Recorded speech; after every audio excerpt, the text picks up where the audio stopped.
Really delighted that Safi is with me today. Safi's an amazing person. I know she has got a really inspiring story to share. We are being honest. I've not done one of these for ages, and me and Safi are winging it, but we're going to go with it, aren't we? We're going to go with it. Thank you for being here today, Safi. Can we start with just telling everyone just a little bit about you, who you are, a bit of your story, just an overview? Thank you so much for having me. I'm very excited to be here and I've been looking forward to it for a long time. So, yes, I am Safi, mother of two. I live in North London. By day, for now, I work in children's services. Um, and by night, I do some therapeutic coaching. And yeah, so I'm qualified in some, still a student in other bits. So I've got a lot going on at the moment. So that is me professionally.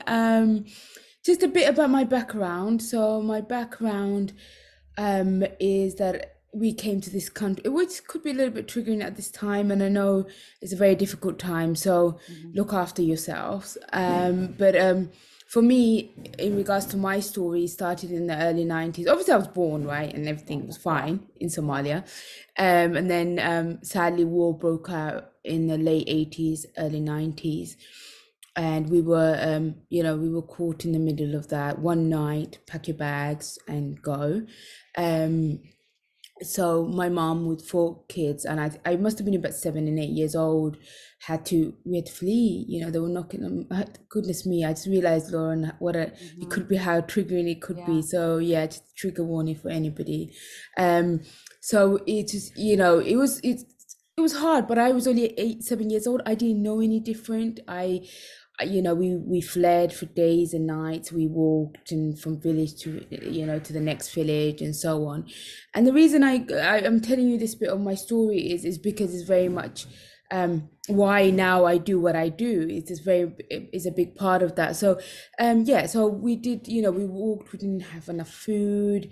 It was really scary. The men would, come on the cars. We were in at the back of the cars and search for people who had different, because in Somalia, which is very weird, people, they were fighting, they're very much the same religion, same color, same everything, but it was about dialects and what region you're from. And it was almost like north south, in, I guess, bit like Ireland possibly, I don't know, but very much. So we all looked the same. So they would make people say things so they could hear your accent and so on. And yeah, as I think 8 year old, I don't know how old I was then, but around that age, it was really different. It was scary. We didn't know what was going on. We'd hear loads of sirens. And fast forward a little bit, we end up in a neighboring country, and we end up in a refugee camp where we stay for, I think, what seemed like weeks and months in my head. But my mother said it was only a couple of weeks. And what would happen, it was overcrowded. There was a lot of women and children. And what would happen, Lauren, is that twice a day they will throw bottles of water and rolls of bread at us. And then you would only you would eat only what your mom had grabbed. And my mom having four of us, trying to feed all of us, that was a really difficult time. So we went, a lot of things were happening, but that's the one thing I can remember, is really struggling with food, not having enough food and not being fed and it's very hot in East Africa. It's very, very hot. So, yeah, I don't know how long we were there for really, but then we got, the Red Cross came to rescue us. So my lovely uncle, so it was my mum's younger brother, had come to England, and the Red Cross was saying, if you give us your relatives' names, we would go and get them. And luckily, he sent my sister with her children, and we were rescued, and we ended up in England after. We end up, so we went through Italy, but via the Red Cross, and just landed in East London. And and it was great because we were safe, right? There was no sirens, there was food, but life still continued to be difficult because my mum was plucked from one country, one culture to this country, and suddenly everybody looked different, sounded different. In every way you can imagine, we were different.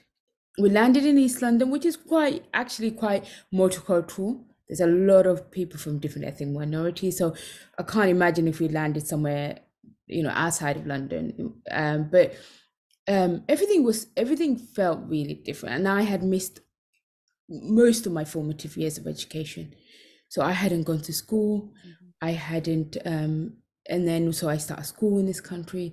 I looked different. My mother wore the big hijab, suddenly became very religious because I guess the fear, all they had was God because they were so displaced and everything was so suddenly she found her solace in religion. So she turned really religious. And so she expected us going to school with headscarves and very long skirts and so on. So then we looked even more different. And then so we couldn't speak the language. So it was really difficult. So those years were really difficult. Children bullied me because they didn't want to touch me in case they caught my blackness. So those years were very difficult. I also had undiagnosed dyslexia, so education was really, really difficult time for me. I was by this I think I'm the oldest of 7 children. My mom continued to have more children when she came here, and my dad joined us. It was still really difficult in the sense that we were still poor. We didn't have enough food. We didn't have activities. We didn't have 90s were not bad because we had enough amenities. We had enough services. It was the good old days in regards to public resources. So I'm very grateful that that's when we arrived. So our basic needs were met. However, we still struggled with just not having enough adequate food. We struggled with the fact that my mother's mental health had really, from what she had witnessed, had really declined. So I had to grow up very fast and look after my siblings.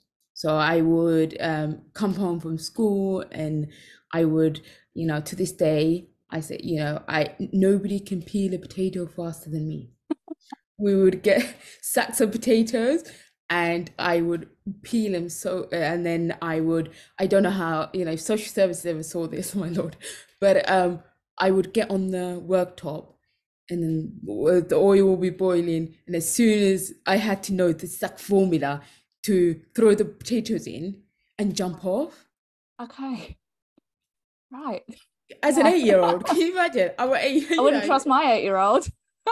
I don't know how I didn't burn the house down, but it was beautifully crisp, and it was down to a formula, So we were, so I really got really good at cooking and looking after my siblings, and then that's where my journey begins with obesity. I very quickly now I know that your body, if your body had gone through food insecurities such as food famine, then it's activated the part that wants to keep you alive, right? And predicting that we're gonna go weeks without food. Yeah.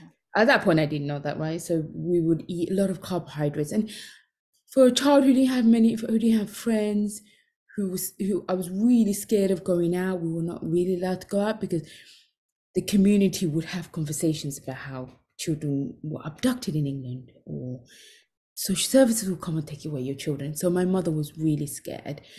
So we wouldn't go out. We would just go home to school, and we would come home. So there was very little exercise, and we continued to eat in a very similar manner to when we were in Africa. The way my mother would cook in a country that was very hot. Everybody walked. People worked in farms and physical jobs, so burnt off all this rich, very meat and carbohydrate rich diets. So that's all I had, and it became everything to me. Food became the one thing I looked forward to. It became my entertainment. It was just my friend that was constantly there for me. So then I very quickly gained weight really rapidly. Back then, I don't know if children got measured like the way they do now. My parents had bigger problems to worry about. For them, actually, a child that has gained weight is a good sign.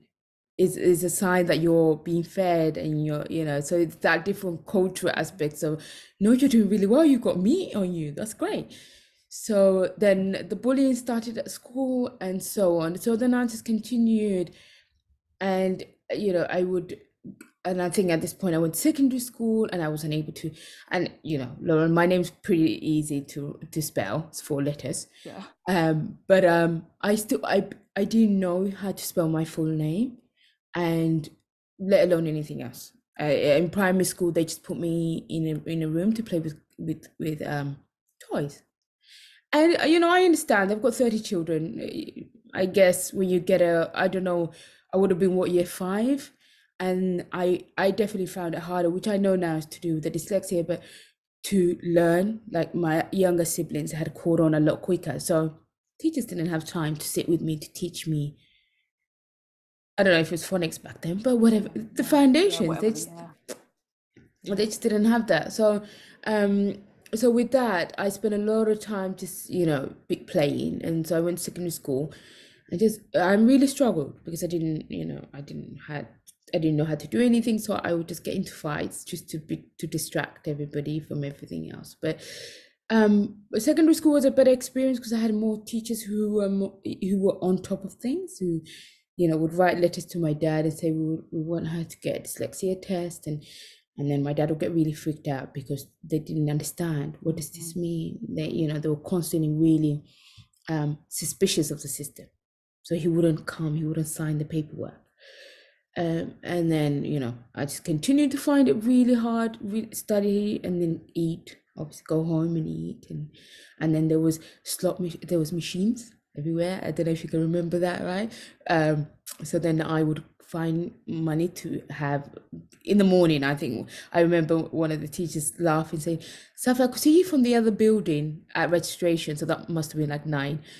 And you had crisps, and you were eating crisps from both sides, both pockets from your jacket.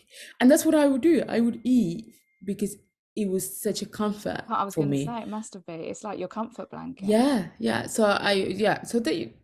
But anyways, we just joked about it and moved on. So so I would have all the great things from the machine, and my friends, would ask, do you want to eat the rest of my food? And it was, in the 90s, we had a lot, I don't know what your school was like, but it was a lot of starchy, the puddings, all the yummy stuff. So I would finish everybody else's off, and we even had seconds. And I think the teachers also were aware that we were not getting enough at home. So they will get to know, I guess they get to now, looking at it from that kind of eyes, I know that they were offering me seconds and so on, the dinner ladies and everybody. So I just felt it provided me with a hug, just comfort. So that was my secondary school. But at this point, I had also realized that everybody had a problem with their weight. We talked about weight a lot. Everybody talked about weight. And that's when I realized, being big is a problem. And girls that were not in my class, who had no weight issue, looking back, they were probably size 8, also wanted to not eat. Everybody was pretending to eat at lunchtime. Why does nobody ever eat their food?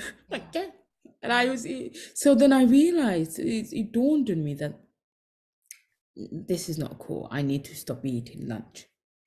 So then I get caught up in the cycle of not eating lunch, missing lunch, but then going home and suddenly wanting to eat everything because I've starved myself all day. And then everybody was just obsessed about weight.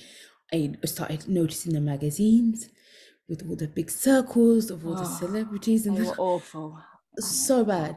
And then I got caught in this cycle, and a lot of people will now tell me, my mom took me to Slimming World, or my auntie would go to Slimming World. I didn't have those because my mom didn't know about any of those things. But somehow with Google,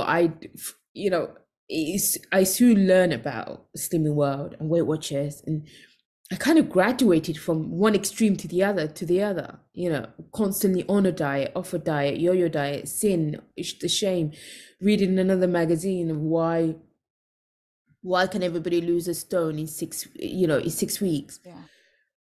And then I was the Atkins, name it, Lauren. I tried it, right? So the more money I was earning, the more I was, the more extreme it was becoming.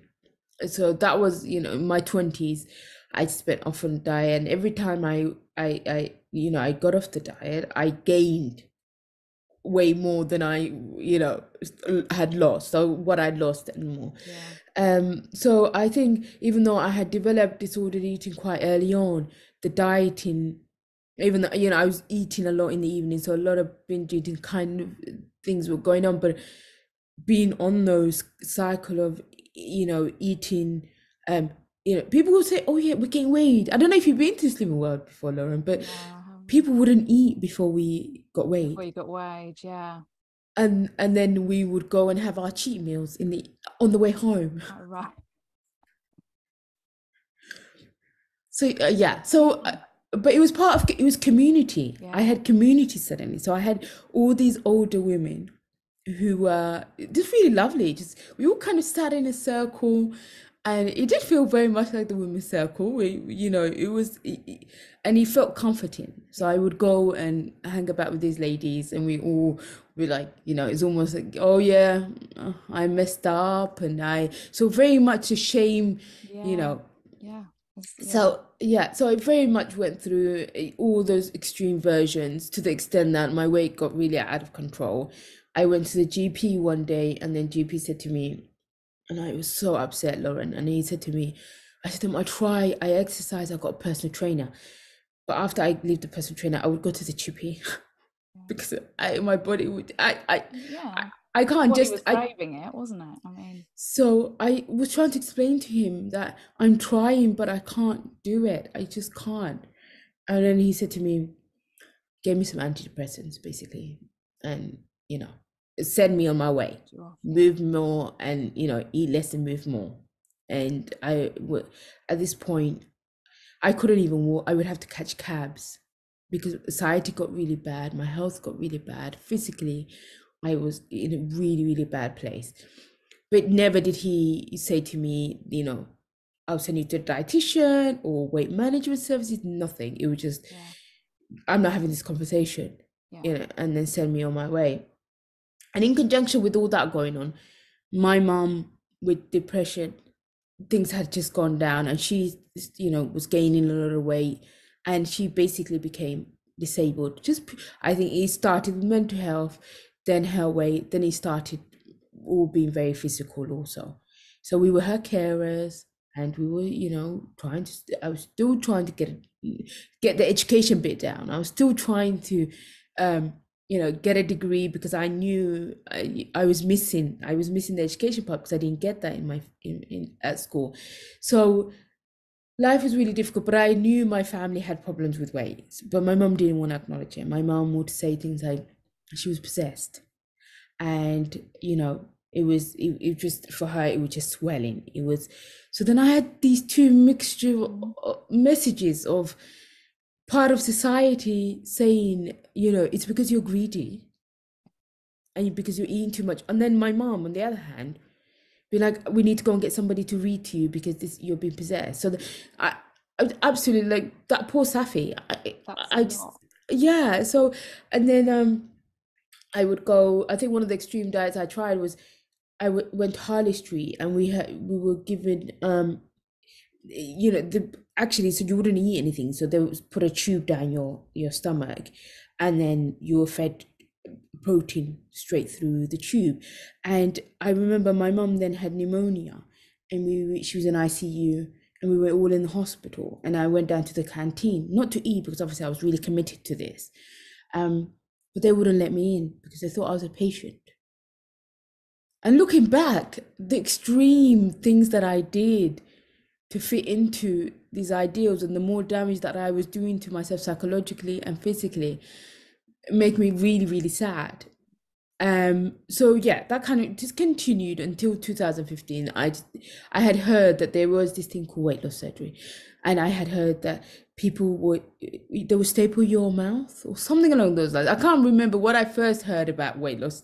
Did you have you heard that? Say it, or have I made No, that up? no, no, I haven't. But Oh, so then I thought, well, let's Google, and then obviously I went down you know, yeah, uh, a rabbit hole of a rabbit hole of YouTube, of Google figuring out what I need to see. So then I decided I was gonna go to Belgium, and I was gonna spend. I was doing my social work degree at this point. I was in my late 20s, and I was gonna spend my student loan to get weight loss surgery in Belgium. And because I didn't meet, even though my BMI was very high, I still didn't meet the NHS yeah. threshold. Hmm.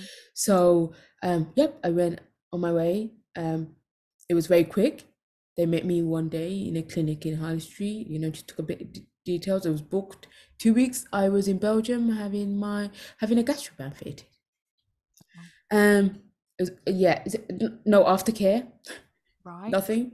You Okay. know, no, very little follow up, and then and it was fine. I lost weight. I think from the first few days, actually the pain in my back had almost disappeared. So I was delighted with that. Anyway, move forward. It's fine. With gastric bands, you put liquid in and you take them out, and each time's 80 pound, and it's too tight and it's too and yeah, it was fine. I got pregnant with my daughter, and then I got it released, and it was fine because and then anyway, so fast forward maybe 2 years, I realized something's not right because I'm still have very much having the same thoughts Hmm. and needing the same. I'm doing the same thing that I was Yeah. doing and I realized there's a connection between what I need to do to be able to feel better, or every time I had a challenging conversation with somebody, every time, obviously having a young child, every time I wasn't sleeping, every time life got hard, I was automatically just up, just standing in front of the fridge, Hmm. and I didn't know how I got there. It was it was just automatic. Yeah. And so yeah, so then I realized there's more to this. There's more going on, and the weight loss surgery itself is not enough. Mm. And then that's when I realized about therapy and then coaching, and then I went down that hole, and then I spent, because I think when my daughter was first born, I spent many hours looking for diets. So I was on Pinterest. And I realized, oh my goodness me, this is supposed to be a really happy time, Yeah. and I'm still obsessed with the fact Hmm. that I think I still need to lose more. Yeah. And I knew something wasn't right, Yeah. Lauren. I knew I shouldn't be here obsessing on Pinterest, or even at dark time. I sometimes I looked at piranha sites, and that's how dark things got. And this is with me still having, weight loss surgery. And yeah, and the next 4 years I spend, on self-development, having therapy, and realizing the connection with my emotions, and the fact that actually um it's not just weight wasn't just my problem, even though I had put everything on that. That's the one thing I decided Hmm. was going to make my life better. Yeah. But actually it was a lot to do with my self-esteem, and the way you do one thing is the way you do everything. And I realized that I lacked self-confidence, that I lacked self-love. I was people pleaser. I needed validation, left, right, center. I could not make a decision about anything without having to actually discuss it with maybe 5 people. Yeah. I didn't trust myself at all. And then yeah, then that's Lauren. That's when I decided I was gonna go and retrain, and I was gonna support people. And in regards to, and now I realize with people I work with, actually, it's rarely ever about the food. It's just the thing that they chose to. Hmm. It's just the one. It's the coping mechanism. Yeah. You Yeah. can. Because it might be the scrolling, the alcohol, the smoking, the coffee, all of, It's just food is just easiest, especially as children. It's just is the one thing we can get hold of. Yeah. It's the thing that's society, society, we accept it in society, even though we would then want to blame people and shame them. Yeah. But it's accepted, and society will tell you, oh, you had a breakup, have some ice cream, Yeah. in the movies. Yeah. So, but yeah, so that's my addiction. So till this day, it's my chosen drug. I'm in remission.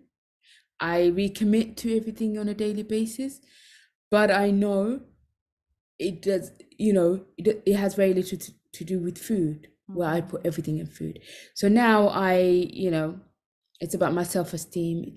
I work on all that on a regular basis, and that's what I help with other people to develop, and especially with the population that I work with, because they had been, especially when they've been overweight for a decade or 2 decades, that has really chipped away at their self-esteem. Massively. So, but yeah, it's the same for anybody who struggles with any aspect of life. It is all about feeling worthy, and actually, and my favorite quote, Lauren, is don't let the enemy live between your 2 ears. And my enemy very much lived between my 2 ears. It still kind of does, but we have a chat about it now. Yeah. And and it's a work in progress, and that's my journey. And I think with anybody who, if it's not weight, or if it's being in an unhappy job or unhappy relationship or whatever it may be, it's just learning that actually nobody's going to rescue you. Nobody can fix it for you. No. And I've always wanted somebody to fix it for me, because I never thought I was worthy of being able to fix myself. Yeah. And now, with imposter syndrome, I think the only way it's going to get quieter is by doing the thing. So, I spent the summer writing a book, and as a dyslexic who could barely spell, but when I was a teenager, I'm really proud of myself that I've got 40,000 words written. That's amazing. So, and I've just decided, Lauren, that I'm just going to go and do everything that I feared, and everything that made me feel small. And I've always felt behind. Even, I still can't swim and ride a bike, and my toddler's like, we will teach you. And I felt so, because I didn't have those opportunities as a child. I always felt that I was catching up, but now I don't feel behind anymore. No. I just think a lot of people just don't get to do the things in a linear manner. I'm just going to do it my way, in my agenda, on my time. And and I find that really, really, really empowering. And I try to, anybody that's willing to listen to me, I'm like, you can do it yourself. So it's not too late, is it, for any of these things? Like, it's hard, but it's not too late. But Lauren, it's not as hard as we even, as I think in the early days, especially online, you can start to really compare yourself to other people and think, actually, everyone's got it sorted, everyone's fine. But the minute, I think even since I've met you, Lauren, I think it's been a year, and my life has changed so much. Yeah, you've done, like, your podcast, like, you've been on fire. I really have enjoyed, because I've allowed myself to do it. It doesn't matter, and not be scared of failure. And I think that's been actually taking radical responsibility. Okay. For myself and for everything, every aspect of my life. Because how do you do that? How do you lean into radical responsibility? Because I think that's maybe the thing I kind of pull back from. I think for a long time, I realized with my story, I can very much, sympathy. I've wanted sympathy at times, to be accepted, and to so I've had loads of childhood traumas. Of course, I have had loads of people have had. But then I realized, just continuing that as my, as my reasons, as much as it made me feel better, it's not my fault. No, it's not my fault that the weight of carrying that's part of your story is a massive weight a burden to carry, isn't it? And now I just think, well, that's how it started. but I'm in charge of how it's going. And I have to accept that, and I can't go around. I'm dyslexic, and even at work I get really upset all the time with everybody because I found it hard to do stuff, and I expected Mm-hmm. everybody to really understand. And I realized, well, nobody. It's not anybody's job to really understand. Ask them what you want them to do. What do you want? What adjustments do you want, Safi? Come with the solution. Where I was really stuck in a place of hiding away from shame, Mm-hmm. and a lot of it was self-directed shame. To actually, you know, okay, really recognizing, okay, now what part of this story are you using as an excuse, or as just a way to stay small, or a way to just kind of comfort yourself and stay where you are? And is that serving you? Am I now going to get to where I need to get to, being like, I was a refugee child? Yes, that is fact. I was a poor child. That is also a fact. I had childhood obesity. It wasn't my fault. But to take responsibility, I think Mm-hmm. I've always taken, because I've always been looking.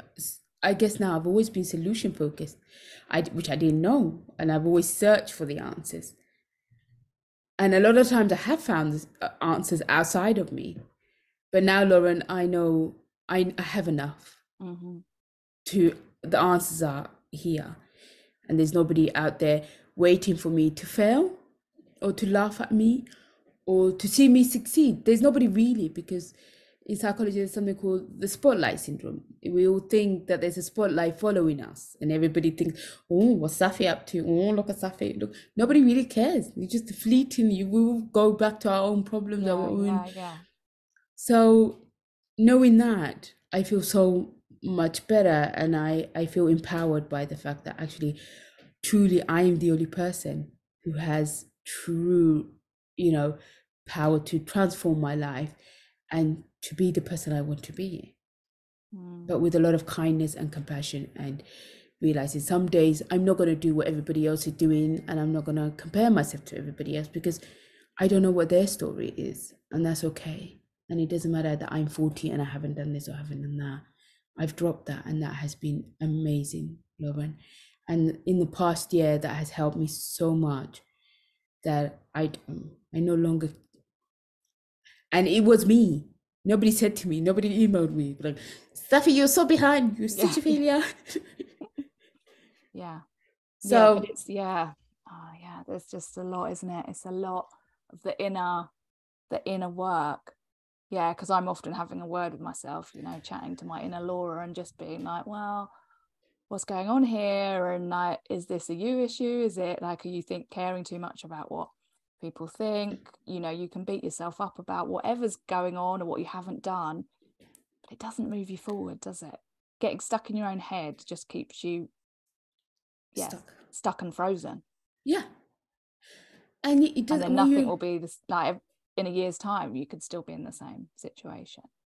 Indeed, indeed. And if there's a season, something's going on in your life, and that's, you need that season to just be where be compassionate and be okay. But then I've always known I've had a desire, and for doing something I love, not being in a job that I don't feel that I'm making enough impact. Mm-hmm. Um, why am I there? Just to, you know, and I had to have, there was a lot of things I wanted to do, and that's why sometimes, not envy or jealousy or whatever it may be, is an emotion, and it is a worthwhile emotion. But to think, what does Lauren have that I want? Why does, when I look at Lauren's social media, what keeps on coming out for me? And then to use that to fuel me and think, well, maybe I want that fancy car. I don't know. I don't want to, because I can't barely park my car. Yeah, But yeah. you I know, don't drive, so yeah, we'll leave the cars. whatever it may be, what Yeah, is it? yeah. What's underneath that? That's yeah. That's driving it. So yeah, so that's what I do now. I have, and sometimes my brain wants to bring up things that happen in primary school. Like, why is that useful? Mm, Why have we brought that memory up right now? just to embarrass myself. Why is it popped Yeah. into, and I have full-on conversations with myself and do, because sometimes I can get very caught up in, I'm so busy, life is so hard, but I do, now I'm really diligent with myself to the extent, are you trying to make, what's really hard really, be honest with yourself. You're the one who's chosen to take on everything. So who else is there to blame and complain to? Take whatever you don't want off your plate. Yeah. But just complaining, and it's not really helping. So yeah, so that's where I am at, Lauren. A work in progress, forever and ever. Yeah. Well, yeah, But I think that's what we all have to accept. We're all a work in progress because life throws things at us. But I mean, Safi, you have been through a tremendous amount, and I'm in awe of the fact that you've come through and are so strong and helping other women as well. Like, I just think I think that even is like so powerful. even strong, I don't know, even labels like strong, Don't like Lauren, it. is no, because I just think where it's ebb and flows. There's gonna be days that we're strong, there's gonna be days we're Yeah, not. you're And right. that's gonna all be okay. I think we as women we put so much on each other, even though we're trying to support each other, and we all think everybody's been a perfect mother, everybody's been stronger than I am, everybody's actually, we're all trying to survive, Yeah, do the best we yeah. can. Just, yeah, keep your head above water, isn't it? A lot of the time. And that's okay. Because I think we've set ourselves up for,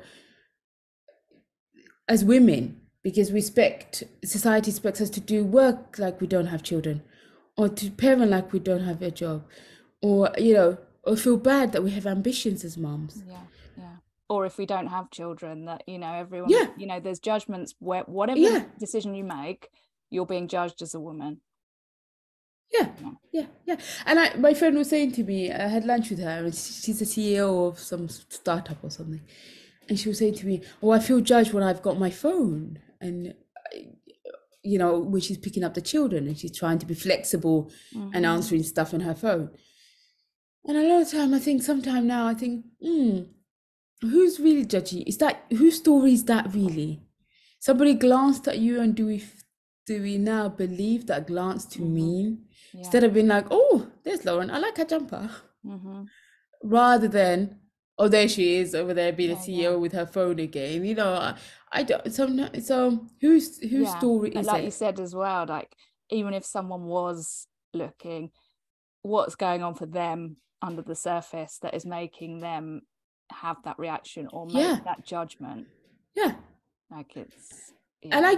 you would never know that she was on email, doing emails. You just think she could be scrolling Instagram for all Yeah, you yeah. can, be a stay-at-home mom.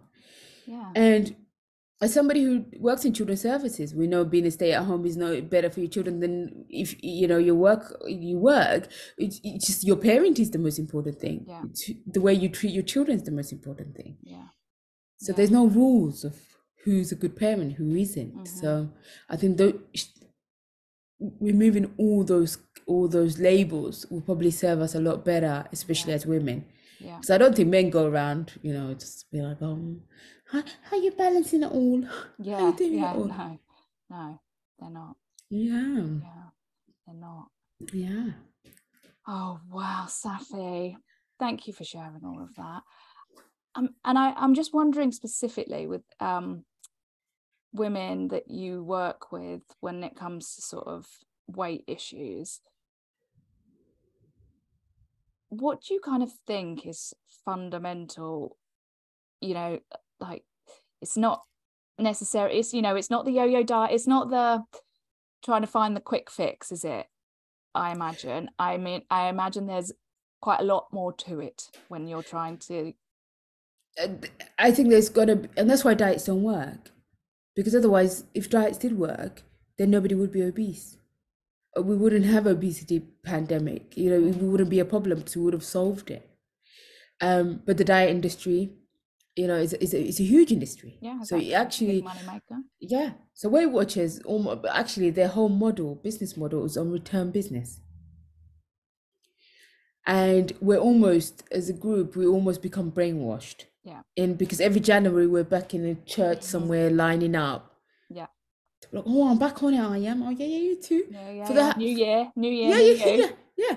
Yeah. And I would see the same women again and again, and we've all fallen off and we're all back again. But a lot of those women would fight to say that Slimming World, Weight Watchers, whoever they are, Jenny Craig, I don't all the name that they work. So why are you here for the 6th time? Yeah. Why are you here? Why have you been here for 10 years? And you haven't. So a lot of that, it's about actually we almost become our own abusers in the sense. It becomes a cult in that, especially not when you're in your 20s and you've got 10-15 pounds to lose. So there's that part of the population, and then there's the other extreme where you've been overweight for decades and your BMI is very high, and then you go around, and at that point the diet industry doesn't tell you that actually your biology is put against you now. Your brain is outsmarting you because it's releasing hormones to slow you down. Every time you've decided to diet, it's realized that you're back on that cycle of deprivation, and so it's now protecting itself because it's like its main purpose of that part of the brain is to keep us alive. So then it just releases hunger hormones and slows down your metabolism. So, and we got genetics against us. We also got things like, most people who are overweight have had experiences of adverse childhood experiences, abuse of some kind, and that's why they turn to food in the first place. So there's a lot of trauma. There's a lot of deeper reasons than you just like eating too many pies. Yeah. So if you try to, sorry, Lauren. So if you try to solve that with just a diet plan, it's not enough, is it? And most of us will probably are experts at what to eat. Yeah, it's not that we don't know. So and Google has all the answers. Everybody, everywhere, the answers are everywhere. There's videos. There's abundance of what you should eat. Yeah. And another quick reason why we've got this problem, in contrast to countries like where I come from, is the fact that actually we've solved one problem. That we don't have food insecurities anymore. Nobody's going to starve. But now we've got the other extreme. Actually, if the supermarket now stocks, I think if you go, the vegetables and the fresh bit is the smallest part of, occupies the smallest space in the whole supermarket.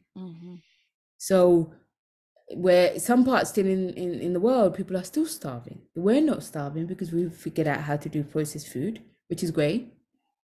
But now we've gone the other way, and then we put chemicals that actually change the way our brain reacts to them. And there's science, there's everything behind it. But the dye industry, the food industry, just wants us to, tells us eat, change it up for something with low fat. What's in those stuff with low fat? Number one, and then number two, tells you, oh no, you must lose weight.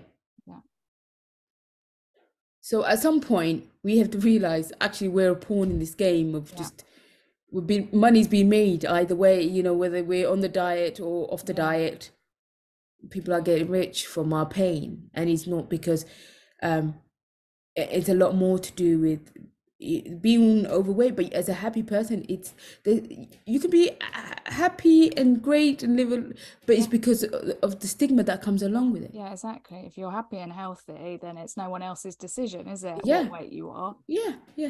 But it's the stigma that comes with it. So research found people won't get jobs because of their weight. Yeah. The medical community treats them differently. The way they're treated in the shops, the way they're treated everywhere, it's almost the last special I can never pronounce that, characteristics. This, if you but because nobody can really outright say anything about my color. Okay, we can go into how you can do it, unconscious bias and all the other things, but you couldn't make jokes without me going to HR about it. or my religion or my disability.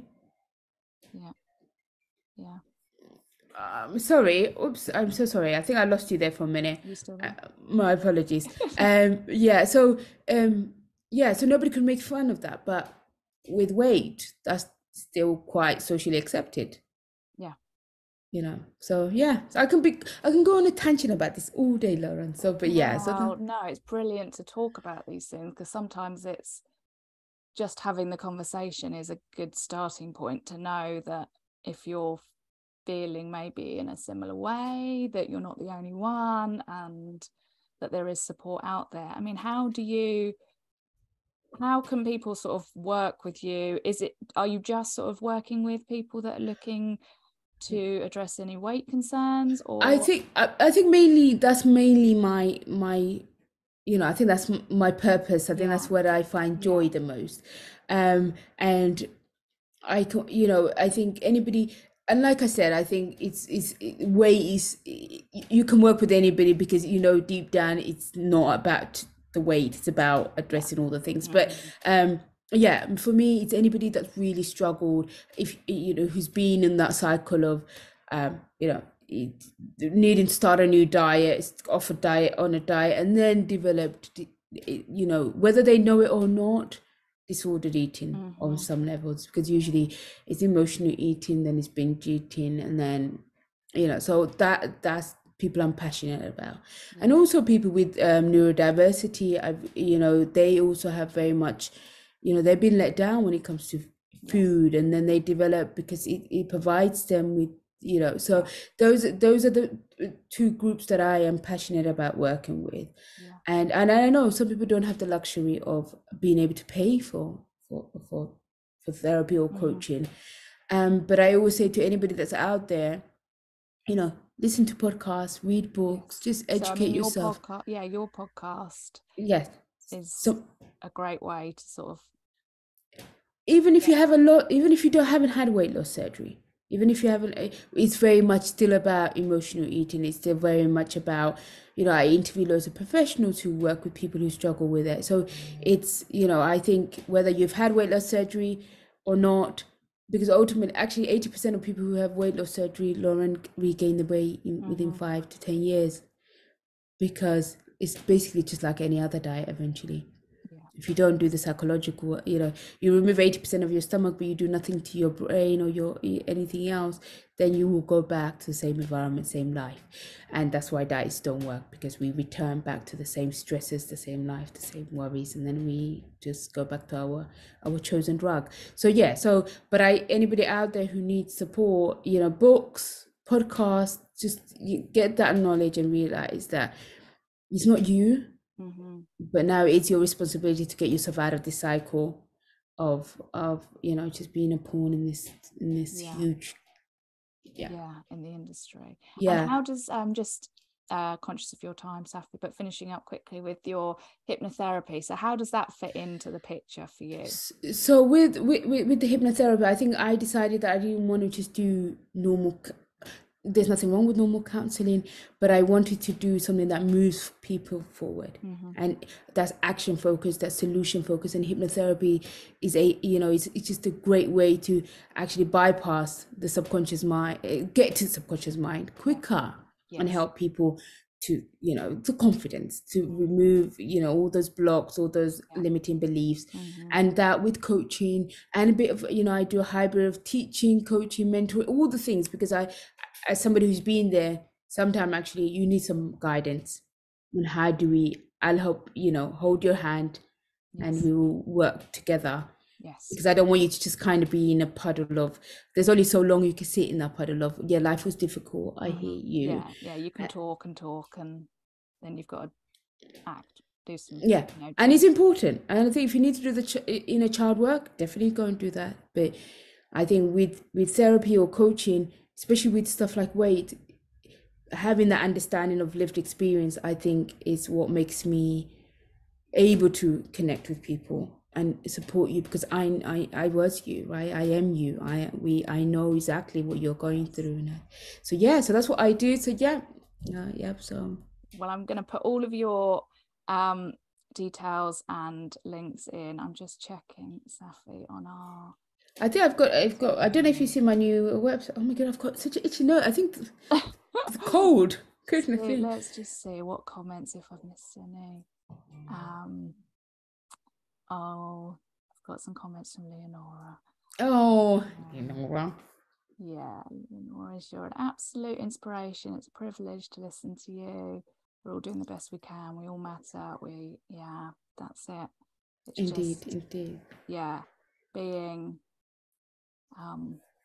kind to ourselves at the end of the day, and knowing that we're not in it on our own. And if you know that, like you touched on, Safi, at the beginning, like there's a lot going on in the world at the moment. There's a lot of big things, and it can feel a bit overwhelming, can't it, with when life is feeling pretty dark and heavy, and we're all dealing with our own personal stuff, but stuff in the world. Yeah. So sharing our stories, I think, is really powerful. I know you're not actually, nothing is uniquely just happening to you. I find that really powerful, that actually we're all going through this journey of life, and it's ebb and flows. Yeah. There's no perfect, and we're all just swimming. And then you can, have more compassion to yourself and to everybody else. We think you're just trying your best. You're doing your best with the resources that you have. And that's just amazing. You just keep at it. So thank you so much, Lauren. Thank you for being here. I'm going to put Safi's details in to the chat, and if you're watching on catch up, let us know if you've got any questions. If you want to reach out to Safi, I'll put in all the links. And thank you for watching, everyone. And Safi, thank you so much. Thank you for sharing your story. I'm really grateful that you've been with us today.